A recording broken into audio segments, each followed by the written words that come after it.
Assalamualaikum warahmatullahi wabarakatuh. Jadi memaafkan itu kata kunci dalam bersosialisasi, baik dengan keluarga, dengan tetangga, dengan semua warga Indonesia. Di antara pokok dari sifat dasar Nabi itu adalah pemaaf. Suatu saat Nabi ngalamin luka, dan luka itu disebabkan oleh musuh-musuhnya.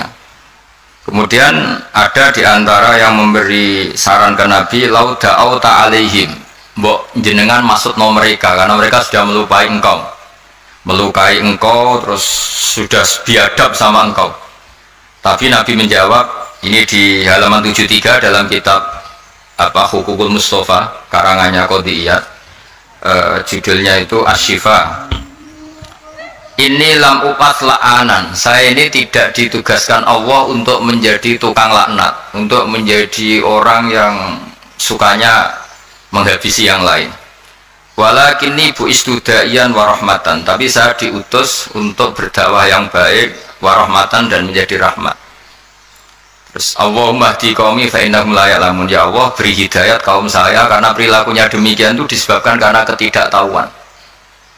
Jadi ini pelajaran bagi kita bahwa perilaku sosial yang kurang baik dari tetangga itu jangan-jangan kita tidak cukup memberi mereka edukasi atau pengetahuan atau sosial. Jadi saya tidak akan banyak matur di sini karena memang waktu saya juga tidak banyak. Tapi saya mau matur dulu itu saya cerita ke ibu-ibu ini yang ibu dulu itu ulama itu hubungannya hanya dengan Allah, tidak pakai ilmu sosial. Ini penting. Ilmu sosial itu bisa jengkelkan. Misalnya kalau saya baik sama tetangga, tetangga saya tidak baik, itu bisa jengkel.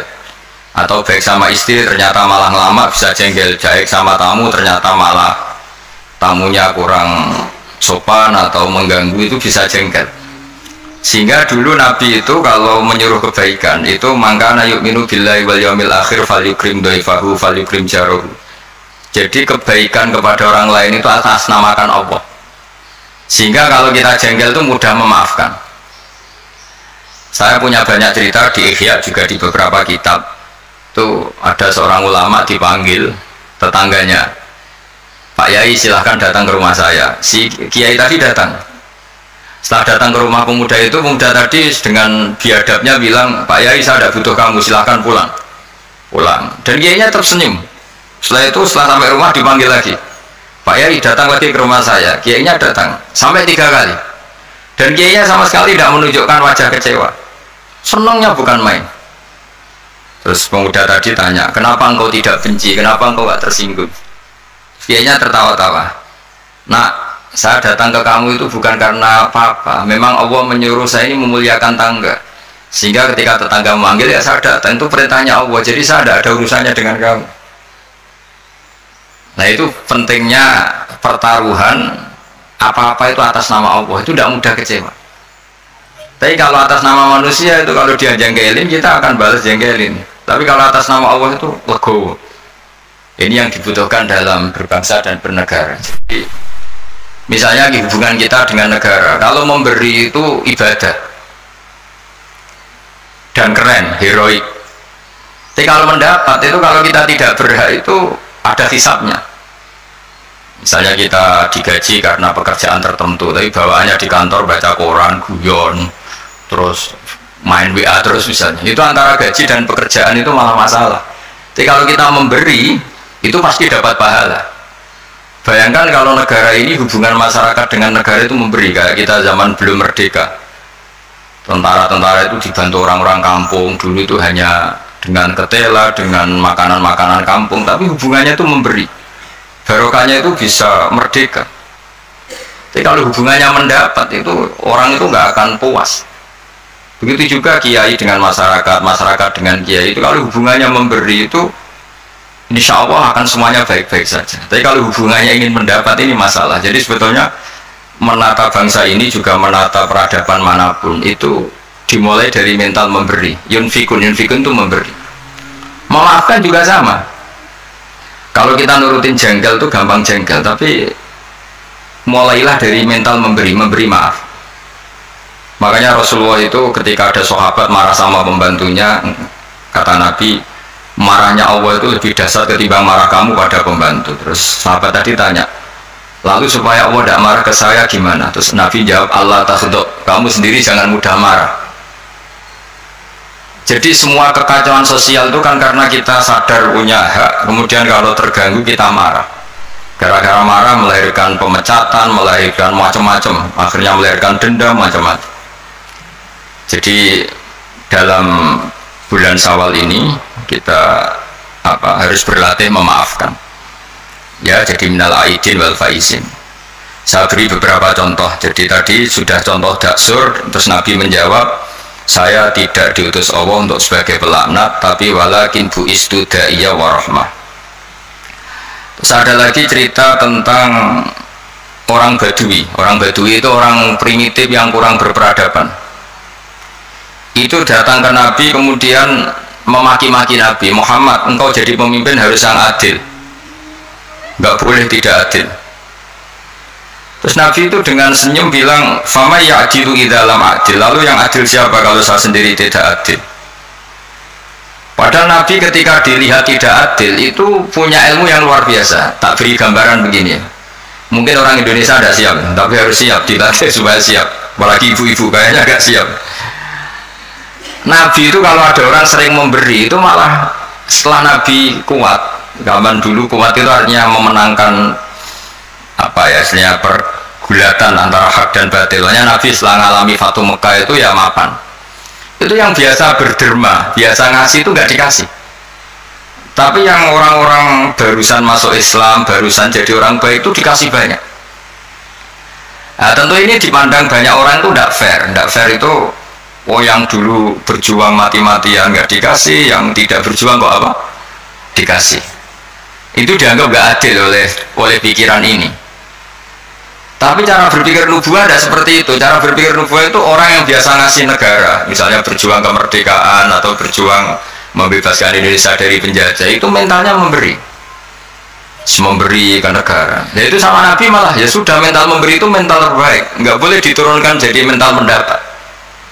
Itu cara berpikir Nabi. Kan nggak lucu kan, orang dulu biasa memberi, lalu pas tua, pas mau mati mentalnya ingin mendapat. Kalau enggak gerembeng, ini dari mantan heroik jadi mantan heroik, terus sekarang mentalnya jadi sa'il, peminta-minta, itu kan enggak keren, turun derajat.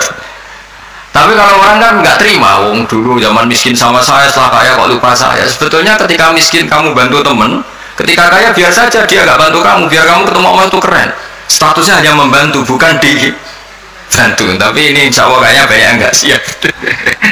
Jadi kalau kamu punya teman miskin, kok teman kamu jadi pejabat atau jadi orang kaya, biarin aja, biar kamu tetap keren. Itu dulu tak bantu, sampai sekarang pun tetap tak bantu. Sekarang dia kaya, tidak minta bantuan saya, tapi saya tetap keren. Status membantu masih melekat.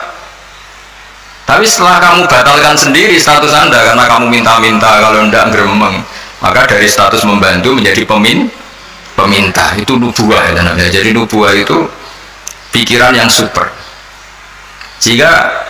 Dan itu harus ditanamkan di hubungan kita dengan negara, dengan orang tua, dengan tetangga. Kalau bisa mental kita itu al-yadul ulya khairum al-yadis sufla, mentalnya memberi. Karena mentalnya memberi itu gak gampang kecewa.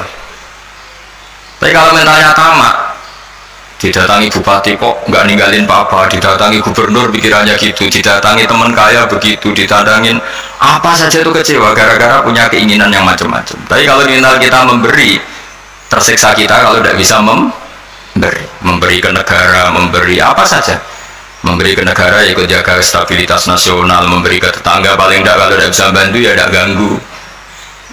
Ya sudah seperti itu. Jadi memaafkan itu juga dimulai dari ilmu. Misalnya kita memaafkan teman padahal kita jengkel sekali, dan memaafkan itu ada pahalanya di sisi Allah. Susahnya apa? Kadang kita berpikir wah kalau tak maafin dia nanti kumau luhur, nanti sombong. Hubungan hidup kita ini dengan Allah, bukan dengan makhluk. Sama hubungan hidup kita ini dengan Allah, bukan dengan makhluk. Ya kayak tadi kiai tadi, nah saya datang ke kamu karena perintah Allah, tidak ada hubungannya dengan kamu. Kok kamu jengkelin kayak apa, saya tetap akan datang. Nah sama kita, baik sama anak juga perintah Allah, baik sama istri perintah Allah, baik sama tetangga perintah Allah, sehingga nggak perlu dia di apa ya, dinegosiasi atau di apa ya, dipakai berbanding lurus dengan perilaku manusia. Kalau pakai itu Anda gampang kecewa. Kalau istri sedang ngambek, kamu ikut ngambek. Kalau tetangga sedang tidak baik, kita ikut tidak baik. Bisa kacau bangsa ini.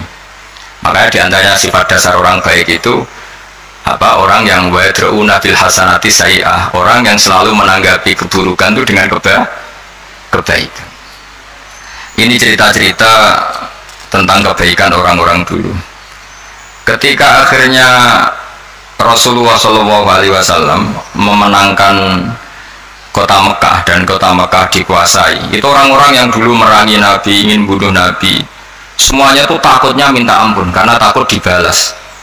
Tapi kemudian Nabi ngendikan, ini halaman 75, mata kuluna inni fa'ilun bikum, apa pendapat Anda kira-kira apa yang saya lakukan terhadap kalian, karena kalian ini musuhi kita, ingin bunuh kita, dan dulu sangat biadab sekali.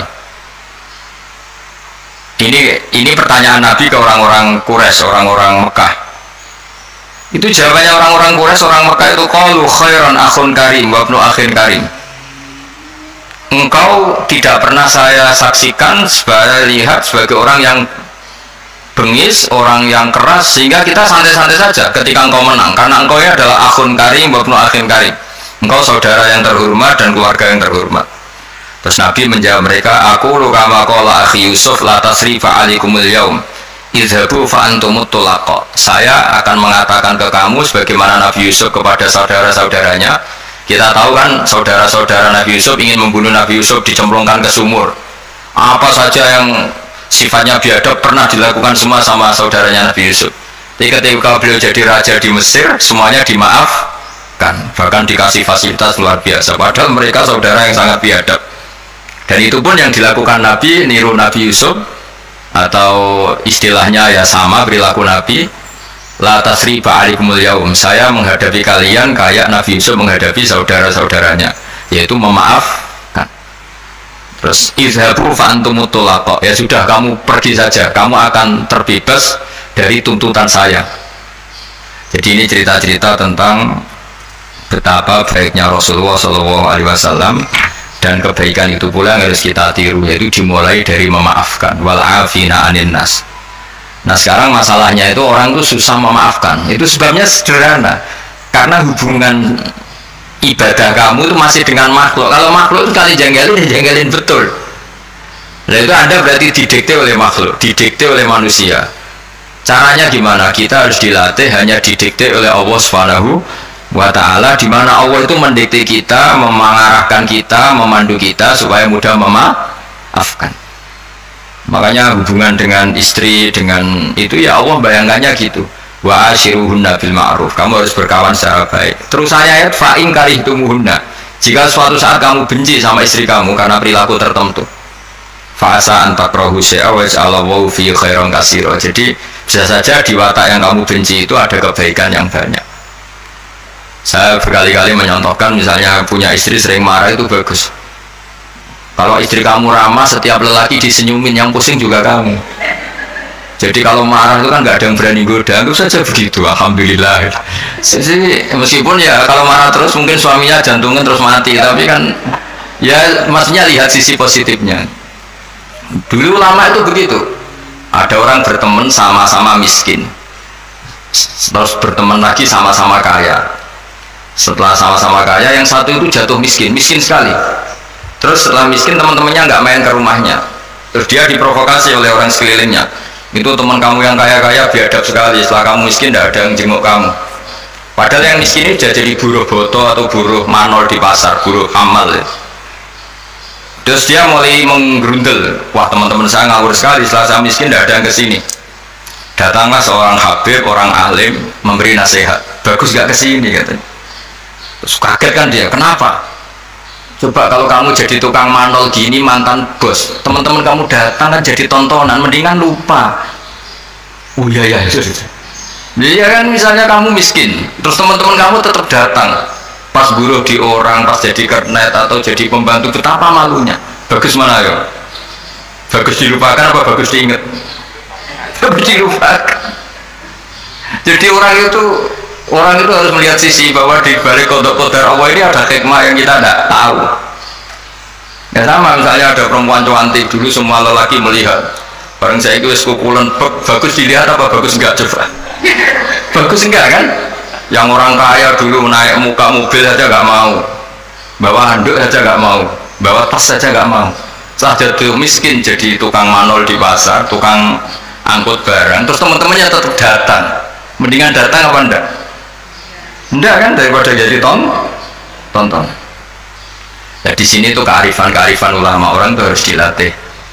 Makanya saya ini ditamani orang ya seneng, enggak ya seneng. Kalau ditamani seneng ya nambahi konco, enggak ya seneng, berarti dosanya enggak diganggu, semuanya tak anggap seneng semua hidup.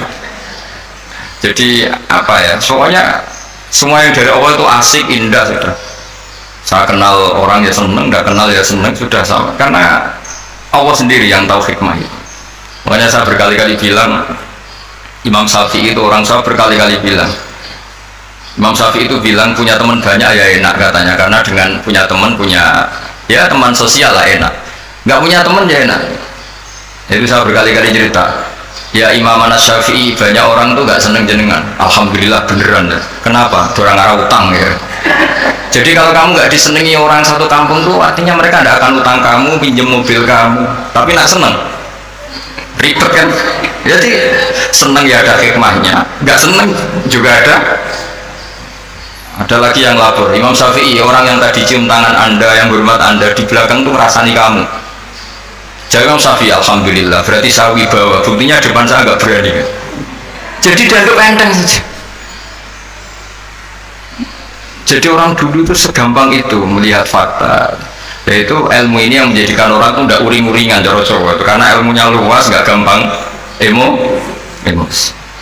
Jadi ya seperti ini, saya ini kan jam tidur saya kalau saya terganggu ibu-ibu, tapi anggap saja ini rumah umatnya Kanjeng Nabi. Setelah saya pulang tidak saya ganduli, nanti suaminya tersinggung kan, masa ibu-ibu gitu. Ya sudah kalau mau pulang saja biar suaminya agak cemburu, malah ribet kan katanya. Jadi dianggap enteng saja hidup oleh ulama-ulama dulu karena ilmunya cukup. Makanya Imam Abu Hanifah paling dikenang dalam makalah paling terkenal itu Allahumma, kata Imam Abu Hanifah ketika munajat sama Allah, ya Allah, mandoko bina sodruh falsuduruna ittasaati. Orang yang melihat saya itu nggak mampu sehingga dia mangkal, sehingga dia nggak bisa nerima sikap saya, tapi hati saya bisa memaklumi mereka. Misalnya kita kaya, top, terus banyak yang hasut, ya kita harus maklumi. Di mana-mana orang dihasut itu ya keren. Kalau kamu miskin yang mau ngasut itu siapa? Kalau kamu cantik dihasuti orang harus bangga. Kalau kamu jelek kukulan yang mau ngasuti itu siapa? Harus dimaklumi. Harus dimaklumi. Ya biasa aja. Ya kan? Misalnya suami jenengan kok sering melihat orang tadi harus dimaklumi. Memang suami saya normal. Karena suami sampean terus seneng wong wireng, kukulan, keriting, welek. Ki bojoku iki waras ora kan mestinya. Ya tapi sampean nggak siap kan dengan ilmu-ilmu seperti itu. Jadi ya sudah biasa. Jadi memaafkan itu saya dimulai dari ilmu bahwa hidup kita ini hubungannya hanya dengan Allah Subhanahu wa Ta'ala, dan Allah pula yang menyuruh kita mudah memaafkan. Tapi kalau anda memaafkan berdasar hitung-hitungan sosial itu pasti sering tidak memaafkan karena mangkel tuh ya mangkel dongkol kan, kita pernah dihujat, pernah dibully, pernah disakitin. Jadi kalau kamu ingat itu Allah Ta'ala menyuruh kita kebaikan dan Allah akan berjanji akan membalas orang-orang yang pemaaf, insya Allah kamu akan menjadi ringan. Terus yang terakhir, dawuh Imam Ahmad bin Hanbal, beliau pernah dipenjara, beliau pernah dicambuk karena kebenaran, demi kebenaran, tapi orang-orang ini semuanya dimaafkan. Ketika ditanya kenapa engkau maafkan ya Ahmad, nanti di akhirat itu ada pengumuman, siapa yang pernah memaafkan temannya muslim, temannya atau tetangganya, silahkan berdiri di atas mimbar ini. Kata Imam Ahmad di riwayat itu fala yaqumu illal afun, kemudian yang bisa berdiri hanya orang yang pernah punya reputasi memaafkan. Maka maafkan ini pahalanya besar sekali. Jadi Syawal ini dimulai dari mudah memaafkan, yaitu wal kaziminal ghaidha wal afina aninnas. Matur nuwun semuanya, dan saya tidak bisa matur banyak karena saya juga sibuk, karena yang ngajar sama belajar saya itu, supaya yang ganggu juga desanya ada banyak-banyak. Jadi ya sama-sama enak gitu loh. Kalau suami jenengan nunggu juga nunggunya nggak lama-lama, jadi entah masih ditunggu tanda ya tidak tahu saya, tapi kan khusnudan lah, masih banyak yang nunggu gitu, masih keluarga maksudnya banyak yang nunggu. Jadi saya mohon latihlah hidup secara ikhlas. Ikhlas itu apa-apa demi Allah Subhanahu wa ta'ala. Makanya itu bedanya Islam dengan yang lain. Maksudnya orang-orang ateis atau orang-orang yang tidak beragama itu hukum sosial kan segala-galanya. Bedanya yang beragama sama yang tidak beragama.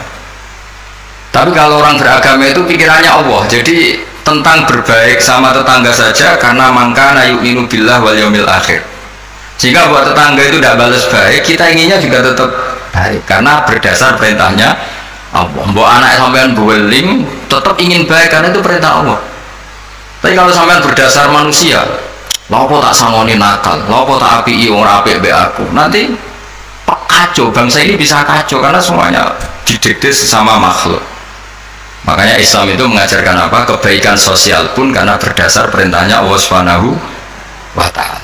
Jadi saya kira demikian. Wassalamualaikum warahmatullahi wabarakatuh.